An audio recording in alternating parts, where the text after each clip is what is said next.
I can't believe you don't have more red LEDs. That's what everybody's using. I mean, I have a couple red LEDs, You have to use red LEDs if you want maximum growth out of your plant. but mostly got full spectrum. And that's what everybody's doing on YouTube, so it's gotta be right. Okay. Don't you get on Facebook and read all the blogs? That's what everybody's doing. You gotta have the red. Alright, so it's like research discussions and things like that? Yeah, I read it online. What? Hello, everyone.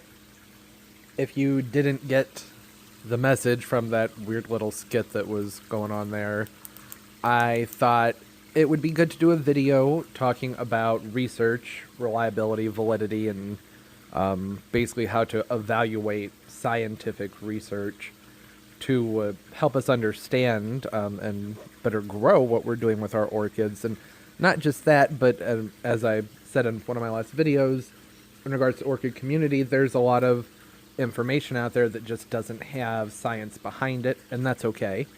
That's because the research doesn't exist, and until we have decided or made it clear that there are certain things that we really need to be on top of within the hobby or the orchid science, then those studies aren't going to come into existence. So this is sort of a starting off point, or consider it a way to look into what you're curious about or what you're hearing. You know, people say a lot of things and spew a lot of things as if they're factual, and I think it's good to listen to that, but it's also good to know how to fact check, and so that you can protect your plants and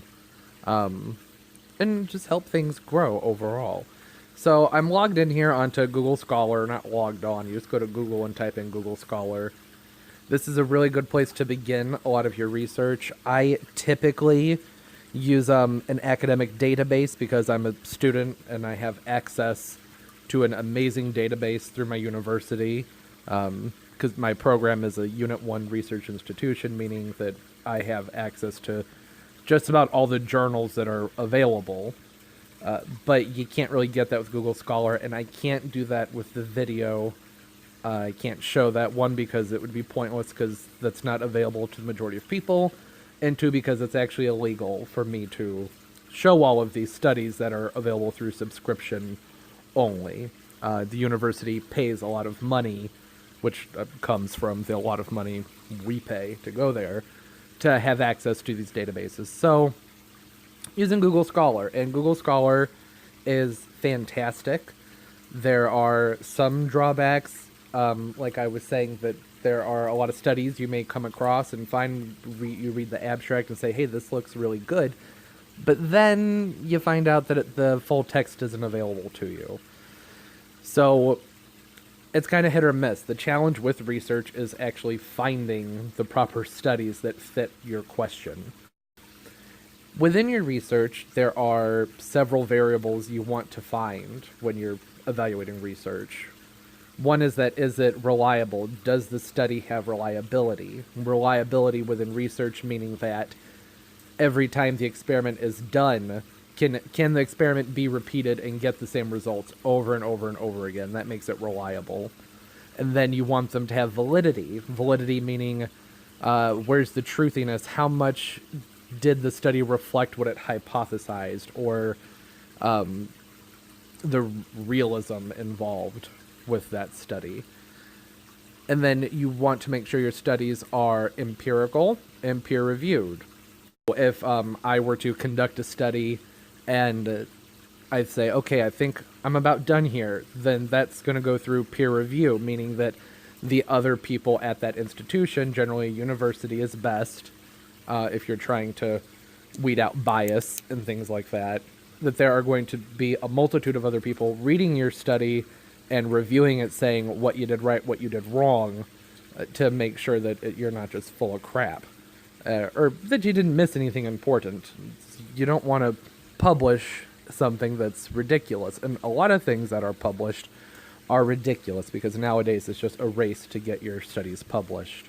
Here in Google Scholar, I'm trying to think of a topic. How about orchids and LEDs. So you can do orchids and LEDs, or you can just do orchids plus LEDs. Keep it really basic to start with.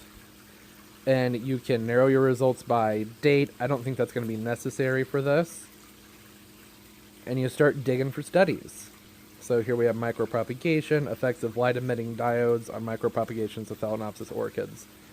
Alright, well, that looks interesting. It's cited by 18, so it hasn't gotten a lot of attention. This one right here, though, is cited by 601. That's saying that maybe there's something here to this study. Mass rapid clonal propagation of orchids. L.e.d. Okay, so it's L.e.d. there, not L.e.d. I maybe could put in light-emitting diode. Sometimes you have to change your terminology a lot to find what you're looking for. I'm just going to go ahead and put those periods in there. That'll make this probably go a little bit more smoothly. Orchids plus LED. Okay. Let us... L.e.d. Okay.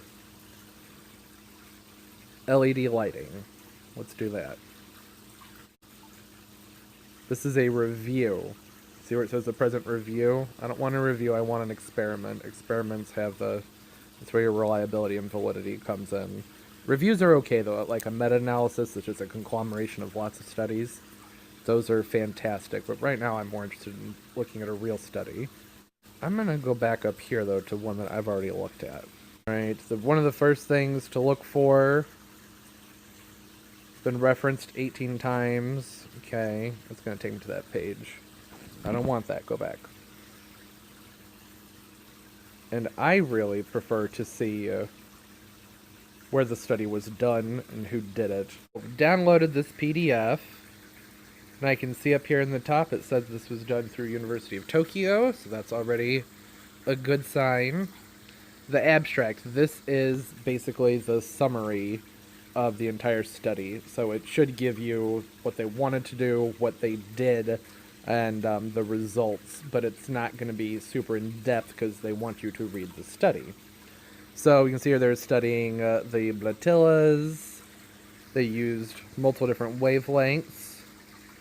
Okay. It looks like they maintained controls with darkness and frequency of germination 3 weeks after... I'm not going to read the entire thing. But right in here, this is where you start to see your results. The most effective wavelength, there in the top, is revealed at a range of 590 nanometers, orange light, red light. No rhizode was formed in the darkness. Well, that's the control. You wouldn't think that it would form anything in the darkness. That makes sense. After 3 months of culture, okay, expanded under white and blue lights. Narrower under green, orange, and red seedlings grown under white and blue lights, emitting diodes resulted in thicker pseudobulbs. Well, that's interesting. So then you're going to get here into the introduction, and this is basically just substantiating the research. This is them saying why the research needs to be conducted. Now, one thing I'm noticing is that this is not labeled like your typical study where they're going to have a method section and a results section. So I just kind of have to dig around in here to see how they conducted the study. This is over here. This is where they're talking about the procedure for the study. That's good. Now I want to know about the analysis. How did they analyze the data so that you know it's reliable? Typically I like to see something that uses an ANOVA statistical analysis that is good with experiments. Alright, so gonna try a different search method here, looking at orchid growth plus LED lighting. And this first one stands out to me partially just because I see the word Vanda in there. Doesn't mean that that's going to be available when I click on it. This looks good. 440 downloads. That says something. Studied the effects. That's a standout. That's usually a good sign. Basal media crosses. Red 70%, blue 30%. Rooting promoted by the red light was inhibited by the blue light. Alright, that's interesting. Irradiated with mixed LEDs and was the best under red 70%, blue 30%. ventilation resulted in more rapid apical shoot. Okay, compared with control plants. That's what I like to see. The word control shows that there's an experimental method used here. The only thing that stands out as not being fantastic is when you see compared with. That could mean there's a correlation in there, but that doesn't matter because the PDF is not available to the public without paying for it. But just looking at this abstract, there's some good information there. Here's another good one, potentially. This is from the same publication as the last one, meaning that chances are all that is available to the public is the abstract. But the abstract is oftentimes very telling. So it looks like this also is another study that has a control, and it has similar results. Red and blue spectrums gave better growth in comparison to the control group, which was the fluorescent lighting. Another area that is interesting is orchid growth and calcium fertilizers. There's a little bit of debate as to what calcium does within the plant, but I don't think there's a lot of debate as to whether or not it's necessary. It'd be good to look into that. I already did some digging. Here, the full text is available, which you can see right there. So that's downloading, but the first thing to do, even before you download, is to have a look at the abstract and make sure that it was experimental and that they show results and a control, which it looks like they do. So that's great. Another fantastic thing when looking at research is that you can come down and look at really interesting articles that cite the research you're looking at. So there's a study here on silicon fertilization with hybrid phals, Phalaenopsis and sphagnum, potassium nutrition, all different types of really interesting reads. And we know that the PDFs are available from this publication, making it a little bit more user-friendly. Here's a good study. This is the full of the abstract that we're just looking at before on the impact of salinity in the media with the growth and flowering and hybrid Phalaenopsis. Phalaenopses. So you can glance at that abstract and see where the effects were, but when you're looking at a full study, it's nice because you can go ahead and actually investigate by section. So to start off with, you have your introduction, though the introduction is never labeled as an introduction, but that is just a background why it needs to be done. They're just substantiating the reasons for doing the research and generally citing other studies that have found something related to what the study is about. And then it's good to look down here at the materials and methods so you can see what kind of orchids were used. So they mark the leaves. I'm not going to read all these to you. I'm just going to go over the different sections and things to look for. So in the materials, you can see here's a really important part when looking for a reliable study: randomized.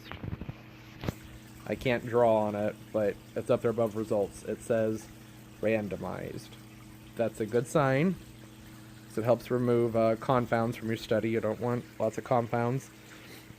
Alright, and then after you read through the materials and methods, that's how they did the experiment, and that's where you basically find out if it was experimental. You have a glance at the results. So there were effects shown, which is a good sign. Yeah, this is an interesting read. I suggest you look it up. It has its discussion section, and another great thing about reading research is you can check out the cited literature, and that gives you just more fun stuff to read to further your understanding of what it is you're even looking at. That was my long plant nerd video on how I research and different methodologies to doing so. There's a lot of different resources out there that can be used. I think it is fantastic. All the orchid blogs that are out there in discussion forums, they have helped the hobby grow so much. But I still think it's really good to know how to get online and find some studies. It helps you substantiate your thoughts or organize your confusion and find out things that people don't know.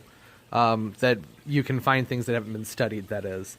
And just help everything grow. Yeah, it is a bit of an art learning how to find what you're looking for online with research. You really have to try lots of different terminology and weed through just lots and lots of junk that's not matching up to what you're interested in. But a lot of the times, I just get on and type in orchids and see what comes up and just read whatever looks interesting and tickles my fancy. It's also good to note when with research that for every study you find that claims to prove something, although a real study doesn't use the word prove, but they say things like the study suggests an effect of some sort. But every time you find something that substantiates what it is you're trying to find out, you're going to find studies that prove the opposite, or suggest the opposite, I should say. There's always back and forth. That's kind of the fun with science is, that saying about things being an exact science. Well, even science isn't fully an exact science yet. But, man, it's fantastic. Okay, that's enough nerding out for now. Hopefully that was helpful. And have a wonderful day.